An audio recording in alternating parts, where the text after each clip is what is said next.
চৈত্রের শেষ আর বৈশাখের শুরুতে সাধারণত গরমের তীব্রতায় হাঁসফাঁস করতে হয়, তবে এবার তীব্র গরম দেখা যাচ্ছে বৈশাখের শেষ দিকে এসেই। এখন দেশ জুড়ে চলছে তীব্র গরমের দাপট। চলতি মে মাসের শুরুতে আবহাওয়া তুলনামূলক সহনীয় থাকলেও গত বুধবার থেকে বাড়তে থাকে তাপমাত্রা। তীব্র তাপপ্রবাহে পড়ছে পাবনার ঈশ্বরদী। গরম পড়তেছে খুব, ভাড়া হইতে কম মারতে পারতেছে, রোদের তাপমাত্রা খুব বেশি। দিন আইনে দিন খাই, গরমে তো কাম করতে পারতেছি না, কি করা যায়, সমস্যা আছে। রোদের তাপ এতই প্রখর যে ঘরের বাইরে বের হওয়া কষ্টসাধ্য। গরম থেকে রক্ষা পেতে জরুরি প্রয়োজন ছাড়া ঘর থেকে বেরোচ্ছেন না কেউ। প্রখর রোদে পথঘাট সবই উত্তপ্ত। সব থেকে বেশি কষ্ট পাচ্ছেন খেটে খাওয়া শ্রমিকরা।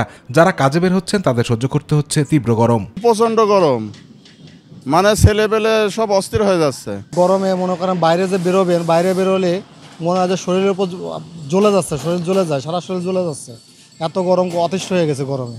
ঈশ্বরদী আবহাওয়া অফিসের তথ্য বলছে, শনিবার ঈশ্বরদীতে এবছরের সর্বোচ্চ তাপমাত্রা 39.8 ডিগ্রি সেলসিয়াস রেকর্ড করা হয়েছে, যা মাঝারি তাপপ্রবাহ। বাতাসের আর্দ্রতা ছিল 38%। চলমান তাপদাহ আরও বাড়তে পারে বলছে আবহাওয়া অফিস।